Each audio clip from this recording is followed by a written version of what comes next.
तुम्हाला इथे येऊन कसं वाटतं, म्हणजे हिरकणी हुरडा पार्टीमध्ये एन्जॉय करताय? खूप एन्जॉय करतोय. आमच्या बीडमध्ये ही दरवर्षी जी हिरकणी हुरडा पार्टी असते, ठेवलेला हा स्पॉट अतिशय अप्रतिम आहे. खूप छान वाटतंय सगळ्यांना, खूप आनंद मिळतोय.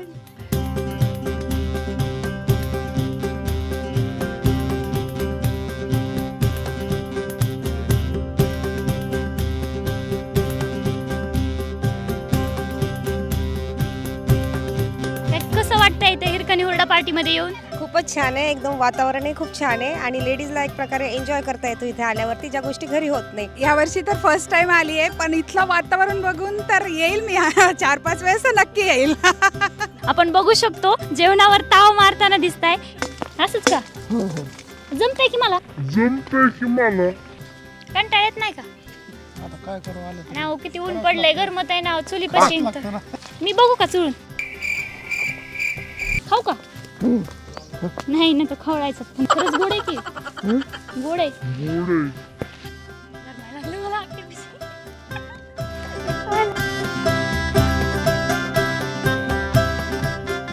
नमस्कार, मी शीतल स्वागत करते तुमचं अस्सल धडाकेबाज या चॅनलमध्ये. महाराष्ट्राच्या खाद्य संस्कृतीला हुरडा पार्टीच्या रूपाने नवीन आयाम देण्याचं काम बीडच्या हेमाताई विभूते यांनी केले. तर मी आज आले आहे हेमाताई यांच्या हिरकणी हुरडा पार्टी येथे. नमस्कार हेमाताई. नमस्कार. स्वागत आहे आमच्या अस्सल धडाकेबाज या चॅनलमध्ये. सर्वप्रथम मला तुम्हाला हे विचारायला आवडेल की म्हणजे ही हुरडा पार्टीची कल्पना तुमच्या डोक्यात नक्की आली कुठून? हुरडा पार्टीची संकल्पना मी म्हणजे ह्याच्यामध्ये जसं की आपण बाहेर वेगवेगळ्या ठिकाणी हुरडा खायला जातो. आता बीडमध्ये स्टार्टिंगला फक्त एकच हुरडा पार्टी होती आणि मग आम्हाला जाताना आम्ही नेहमी तिथंच जायचो, वारंवार जायचं किंवा रोज जरी म्हटलं तरी जायचो आम्ही.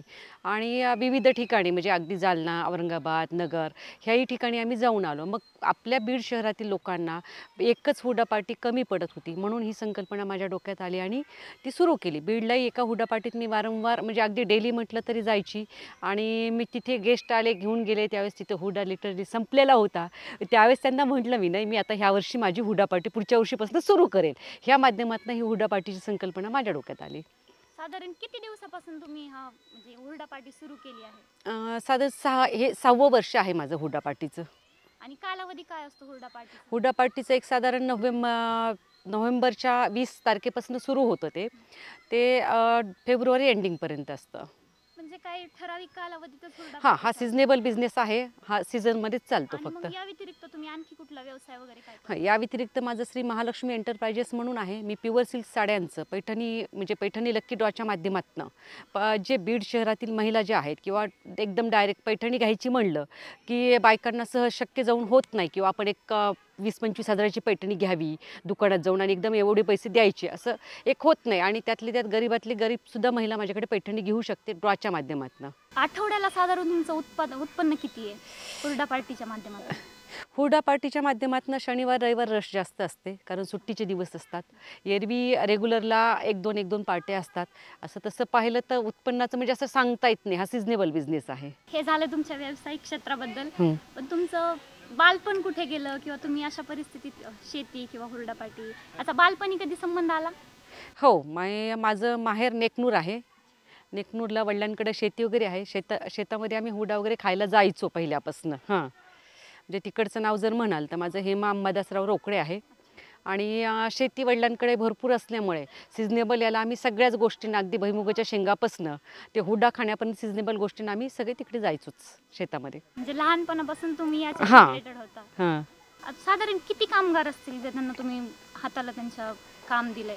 इथे किती कामगार काम? इथं आपल्याकडं रेग्युलरला जवळजवळ 8 जण आहेत आणि शनिवार रविवार आम्हाला वाढवावे लागतात कामदार, कारण गर्दी असते त्याच्यामुळे वाढवावं लागतात. आता कसं होतं की बाबा पहिला शनिवार रविवार असेल तर त्या दिवशी एवढी आवश्यकता नाही लागत, पण दुसरा शनिवार आणि चौथा शनिवार रविवार आम्हाला भरपूर कामगार लागतात.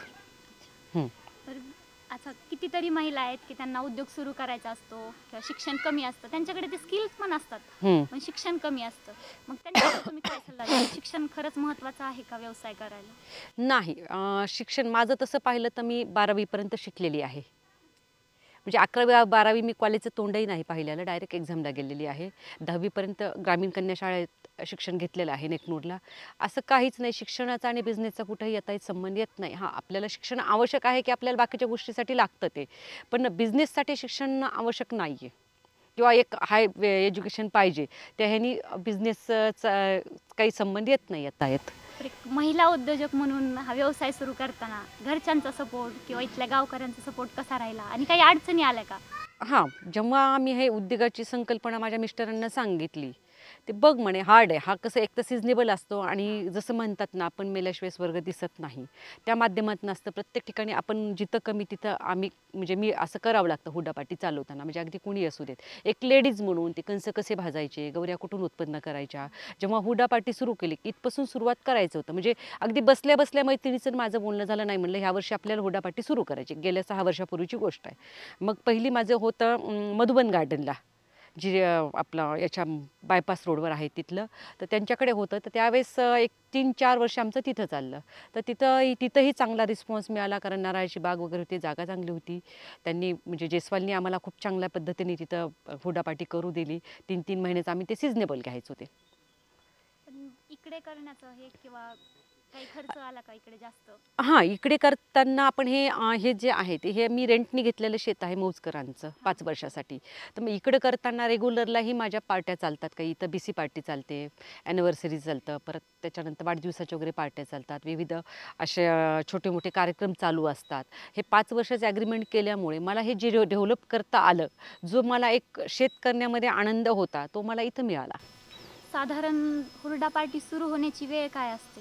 सकाळी साधारण एक 10-10:15ला हुड्डापाटी सुरू होते, संध्याकाळी एक 7पर्यंत असतात लोक. आणि कसं नियोजन करता, म्हणजे जेवणासाठी कुठला मेनू किंवा कुठले पदार्थ भेटतात? हां, आता इथं आल्यानंतर काय होतं, आल्या आम्ही नाश्ता देतो, गरम गरम पोहे, त्याच्यानंतर कांदा भजी असतात. मग स्टार्टर म्हणून जे आमच्याकडे असतं, की आपण हॉटेलला गेलं की स्टार्टर वेगळं असतं त्यांचं, मंचुरियन वगैरे. इथं आमच्याकडे स्टार्टर म्हणून खारे मुरे, खारे फुटाणे, शेंगदाणा, परत रेवडी, गुडीशेव, आपलं जे गावरान मेनू आहे तो इथं असतो सगळा. रानमेवा, त्याच्यामध्ये ढाळा येतो, बोरं येतात, मधुमका येते, आणि पेरू येतो. हे सगळं मिळून आम्ही स्टार्टर म्हणून देतो. त्याच्यानंतर मग असतं दुपारच्या वेळेला 1-1:30 वाजता त्यांना थालपीठ आणि कांदा थालपीठ अगदी चुलीवर केलेलं प्रॉपर, आणि त्याच्याबरोबर दही, ठेचा, लोणचं वगैरे देतो. म्हणजे सगळं जो मेनू आहे किंवा थंडीमध्ये जे पाहिजे आहे गरम गरम, त्या पद्धतीने आम्ही देतो इथे. नंतर मग हुड्डा असतो, थालपीठ झाल्यानंतर हुड्डा असतो. तुम्ही ऊसाची रसवंती आहे, ऊसही आम्ही सेंद्रिय याच्यावर केलेला आहे. इथे नारळाच्या 2 झाडामध्ये जो गॅप आहे त्याच्यामध्ये ऊस लावला आणि तो सेंद्रिय आहे, म्हणजे कुठल्याही गोष्टीला इथं आम्ही खताचा वापर करत नाही. आणि मग ह्याच्यासाठी लागणारा भाजीपाला वगैरे त्याची काय सोय? त्याची सोय डायरेक्ट आडतलं जाणे, पहाटे उठून. तो जसं मी मगाशी म्हटलं की आपण मेल्याशिवाय स्वर्ग दिसत नाही. रात्री मला जरी 12-1 वाजले तरी मला सकाळी 5-5:15ला आडतलं जावंच लागतं मेन मार्केटला भाजीच्या. मग तिथून भाजी खरेदी करून आणणे, इथं ठेवणे आणि चालू करून देणे. तुम्ही महाराष्ट्रातली पहिली हुरडा पार्टीची मालकीण आहात, त्याबद्दल तुम्हाला अभिमान वाटतो का? हो, नक्कीच. कारण महाराष्ट्रात सगळीकडे हुरडा पार्टी हा खूप म्हणजे मेहनतीचा बिझनेस आहे. त्याच्यामध्ये सगळ्या गोष्टी सांभाळून घ्याव्या लागतात, कामगार सांभाळून घ्यावं लागतात. बेस म्हणजे तुम्हाला हुड्याची क्वालिटी सांभाळावी लागते त्याच्यामध्ये. आणि कस्टमरचं माहीतच आहे की बाबा थोडंसं इकडे झालं की कसे हे करतात. तर त्या ह्याच्यातनं एक मला समाधानकारक आहे मी, आणि मला एक अभिमान आहे की बाबा आत्तापर्यंत आपल्याकडे पुरुषप्रधान संस्कृती आहे, कुठलाही बिझनेस पुरुषच करू शकतो अशी एक संकल्पना होती आपल्याकडे, किंवा शेतीशी निगडीत असेल किंवा कुठली गोष्ट असेल तर हुडा म्हणजे अगदी मी कंस लावण्यापासून, आकटीमध्ये कंस लावण्यापासून करते मी. त्याच्यामुळे मला सार्थ अभिमान आहे की मी एक महिला व्यावसायिक आहे हुरडा पार्टी चालवणारी महाराष्ट्रातली. त्याच्यामुळे मला सार्थ अभिमान आहे त्या गोष्टीचा. तुम्ही या हुरडा पार्टीकडे नफा मिळवण्याचं साधन म्हणून बघता की ग्रामीण महिलांना रोजगार उपलब्ध करून देण्याचं? माझं म्हणजे इथल्या ग्रामीण महिला माझ्याकडे 7-8 कामाला आहेत. तर त्याच्यामुळे कसं होतं, आपल्यामुळे काही लोकांची घरं चालतात. ह्याच्यामध्ये नफा तोटा कसं असतं, हा सिजनेबल बिझनेस जसं मी सांगितलं. जसं आभाळ आलं की हुड्याला परिणाम होतो. पाऊस आला, आम्हाला 8-8 दिवस हुडापाटी बंद ठेवावी लागते, पण त्यावेळेस त्या कामगाराला आपण घरी बसवत नाहीत की नाही, त्यांचा रोटी रोजगार आपल्या ह्याच्यावर अवलंबून आहे, रोजगार रोजचा. त्याच्यामुळं त्यांना एक रोजगार, त्यांची घरं चालावीत ही एक भूमिका त्याच्यामागे आहे. पण मॅडम आपल्या बीडमध्ये तर आणखी म्हणजे ज्वारीनी कंस वगैरे धरलेले नाही आहेत, तर हुरड्यासाठी तुम्ही ज्वारी कुठून मागवता किंवा हुड्यासाठी ज्वारी जी आहे आपल्याकडे त्याला एक जमिनीचा प्रकार वेगळा असतो. त्याच्यानंतर आपल्याकडे तेवढी राखणदारी होत नाही लोकांकडनं, कारण ती गोड ज्वारी असते हुड्याची येणारी कणस. आणि त्याची लागवड जी आहे गोकुळाष्टमीला त्यांची पहिली पेर होती. जसं की आपण छत्रपती संभाजीनगरहून हुडा मागवतो, तिथून पुढे 32 किलोमीटरवर गावं आहेत त्या लोकांची, तेवढ्याच टापूमध्ये तो हुडा होतो.